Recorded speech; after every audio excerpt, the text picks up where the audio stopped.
Shalom. Sebentar lagi saudara akan menyaksikan kebenaran firman Tuhan yang kami percaya dapat memberkati saudara. Siapkan hati, pikiran, dan Alkitab saudara. Selamat menyaksikan. Bapak Ibu, tidak terasa kita sudah masuk di tahun yang baru. Artinya umur kita bertambah dan artinya kita semakin tua gitu ya.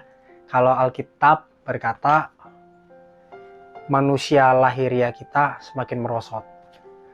Dan secara fisik juga bisa terlihat gitu ya, yang tadinya pipinya kenceng, kulitnya kenceng, udah mulai merosot, ya kan? Yang tadinya rambutnya hitam semua, lama-lama belang-belang, ya kan? Ada hitam, ada putih. Dan hari demi hari, tahun demi tahun, ya kan? Yang hitam jadi putih semua. Artinya memang kalau hidup kita dalam dunia, tua itu pasti. Tetapi kedewasaan adalah pilihan. Sama-sama katakan kepada saya, dewasa adalah pilihan. Makanya kita sering dengar kalimat seperti ini Bapak Ibu. Padahal umurnya sudah cukup dewasa. Tapi kok gaya hidupnya, cara hidupnya, pola pemikirannya, kok masih anak-anak? Kok udah tua malah makin kayak anak-anak gitu ya. Kalau Bapak Ibu Saudara pernah mendengarkan kalimat seperti itu, memang kedewasaan adalah sebuah pilihan. Di dalam tahun yang baru ini, kita bukan hanya sekedar mau mengejar pencapaian hidup kita. Kita mengejar jabatan kita, karir kita, mengejar pekerjaan yang lebih baik lagi, mengejar target jualan Bapak Ibu Saudara, mengejar apa yang menjadi saudara inginkan yang belum tercapai di tahun 2020. Mungkin yang mau punya ini, mau punya itu, mau punya rumah, mau punya kendaraan, yang mau menikah gitu kan. Ya seenggaknya Tuhan kalau di tahun 2021 nggak nikah, seenggaknya punya pacar ya kan. Ya kalau nggak punya pacar, seenggaknya ya ada yang chat aja lah gitu kan. Pencapaian dalam hidup kita di dalam dunia ini bukan hanya pencapaian-pencapaian yang berbicara tentang materi atau keinginan dalam diri kita. Tetapi firman Tuhan yang akan saya bagikan pada hari ini, kita mau belajar sama-sama untuk kita mengejar kedewasaan rohani.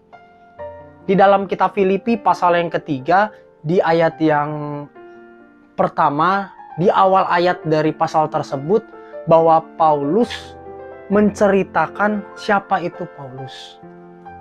Ia menceritakan juga apa yang ia lakukan sebelum mengenal Yesus dan menyatakan isi hatinya, apa yang pernah ia rasakan setelah ia mengenal Tuhan Yesus. Kita tahu bahwa Paulus memiliki kehidupan dan ketaatan yang sungguh luar biasa. Pelayanannya yang sungguh luar biasa. Tetapi semua hal yang Paulus lakukan, pelayanannya, ketaatan kepada Tuhan yang gak diragukan, yang begitu luar biasa kalau kita baca Alkitab. Paulus berkata, bukan aku sudah sempurna, tetapi aku mengejarnya. Kita lihat sama-sama Bapak Ibu dalam kitab Filipi pasal yang ketiga di ayat yang ke-12. Saya akan bacakan bagi Bapak Ibu Saudara. Filipi pasal yang ketiga ayat yang ke-12. Bukan seolah-olah aku telah memperoleh hal ini atau telah sempurna, melainkan aku mengejarnya. Kalau-kalau aku dapat juga menangkapnya, karena aku pun telah ditangkap oleh Kristus Yesus. Maka firman Tuhan yang akan saya bagikan pada saat hari ini adalah bagaimana cara untuk dapat mengejar kedewasaan rohani.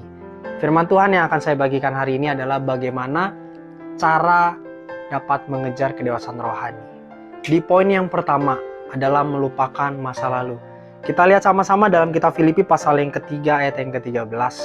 Kitab Filipi pasal yang ketiga ayat yang ke-13. Saudara-saudara, aku sendiri tidak menganggap bahwa aku telah menangkapnya, tetapi ini yang kulakukan. Aku melupakan apa yang telah di belakangku, Makanya di poin yang pertama yang saya pelajari adalah melupakan masa lalu. Melupakan forgetting. Artinya dengan sengaja aku tidak mengingat apa yang pernah terjadi, apa yang pernah aku lakukan.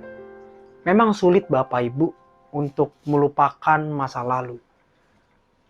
Bagi anak-anak muda gitu kan, sangat sulit untuk melupakan masa lalu, apalagi harus melupakan saat lagi sayang-sayangnya, gitu kan.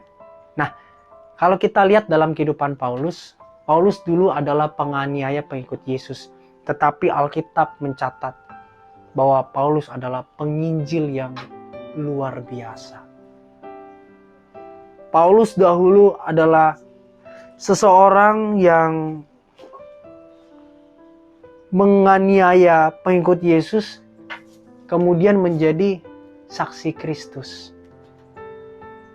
Seringkali kita tidak mau untuk berubah karena kita masih terikat akan masa lalu.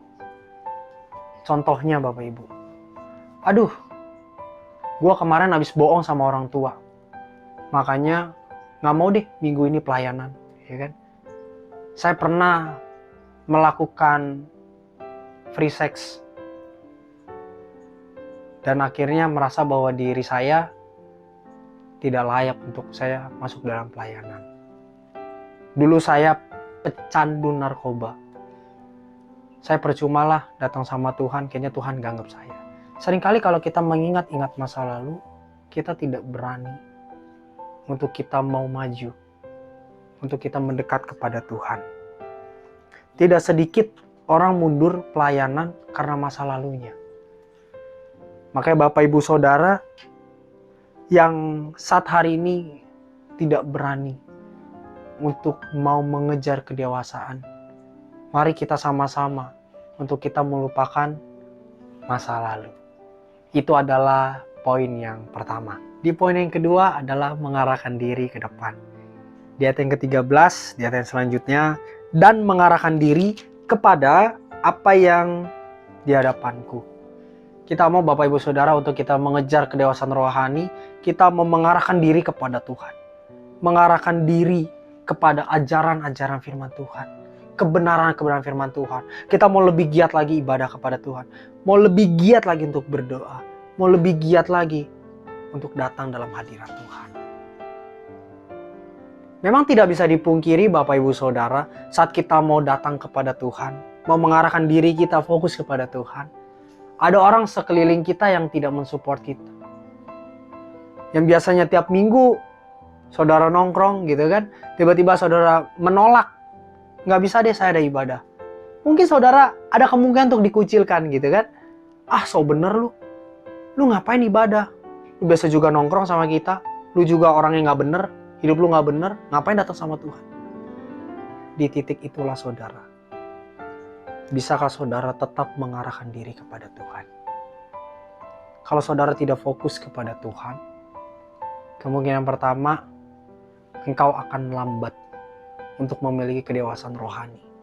Yang kedua, kemungkinan yang lebih parahnya lagi, tidak pernah memiliki kedewasaan rohani. Sama halnya saja seperti dalam kehidupan saudara. Kalau saudara nggak pernah fokus, gitu ya, hanya fokus kepada orang lain, kepada tetanggamu, kepada temanmu, gitu ya.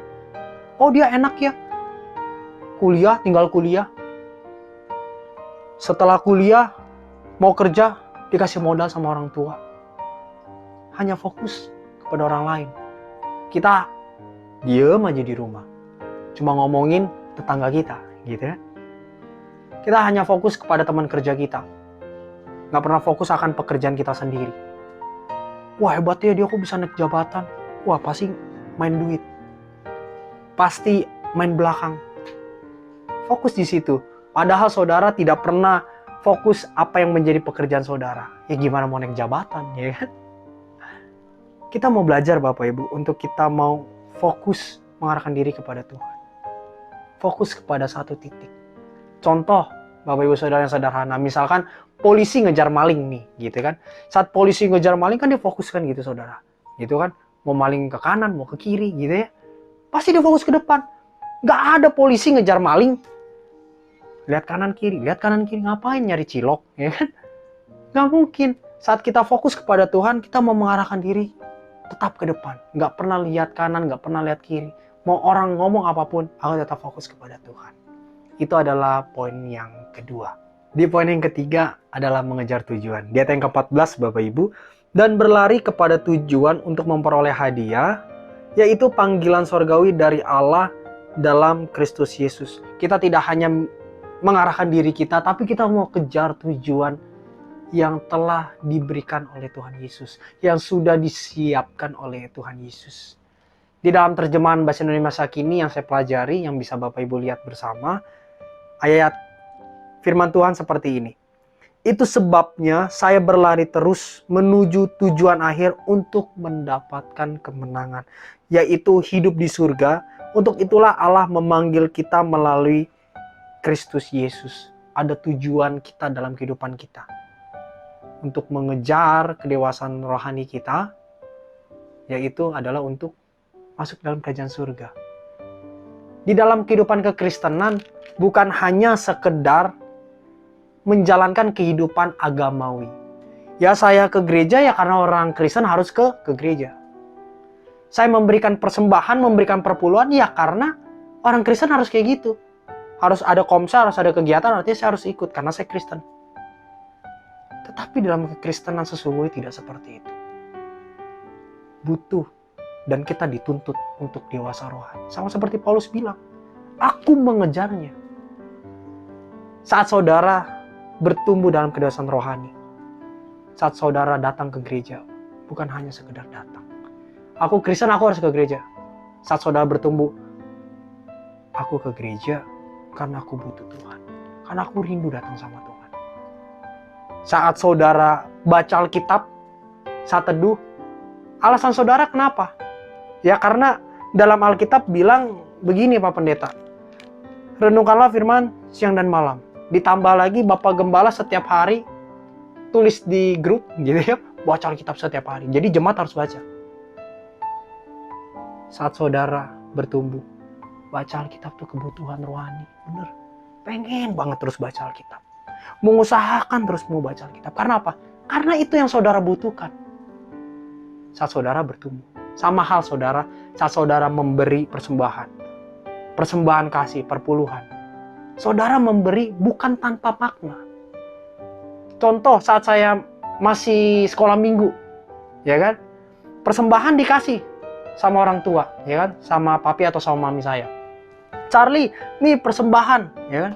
Uangnya diambil, masukin kantong, ya kan?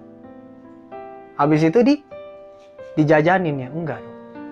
Diberikan persembahan, ya kan?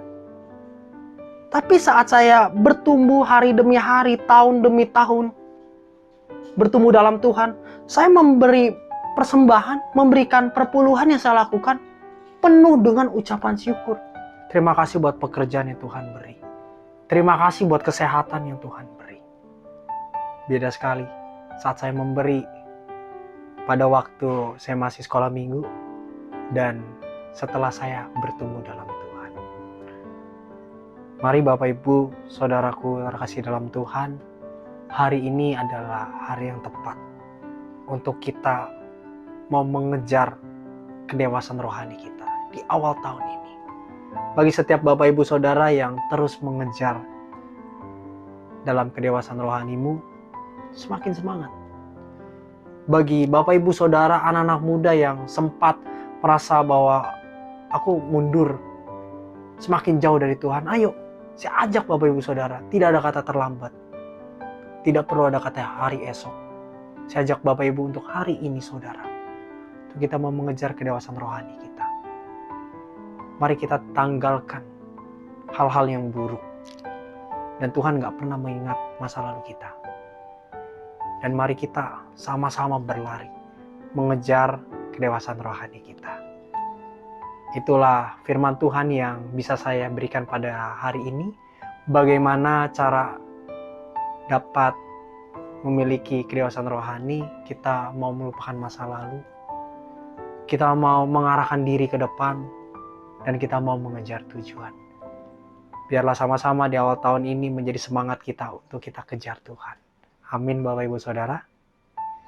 Mari Bapak Ibu Saudara, kita tutup firman Tuhan ini dengan doa. Mari kita tundukkan kepala, mari kita bersatu dalam doa. Bapa kami mengucap syukur Tuhan Yesus, pada awal tahun ini kami diingatkan untuk kami mengejar kedewasaan rohani setiap kami. Hamba-Mu berdoa untuk seluruh jemaat-Mu yang terus masih semangat berjuang. Kiranya Tuhan mampukan memberikan semangat yang lebih lagi. Bagi jemaat-Mu yang mulai mundur, yang mulai menjauh, kiranya Roh Kudus mampukan setiap anak-anak-Mu untuk mau memberikan diri, mengarahkan diri kepada Tuhan. Biarlah kebenaran firman Tuhan ini menjadi semangat di awal tahun untuk kami mau semakin dewasa kerohanian setiap kami. Bimbing setiap kami Roh Kudus untuk kami dapat hidup di dalam kedewasaan. Kami bersyukur Tuhan, pada saat hari ini, hanya di dalam nama Tuhan Yesus kami sudah berucap syukur. Haleluya. Amin. Selamat hari Minggu Bapak Ibu Saudara. Tuhan Yesus memberkati. Shalom.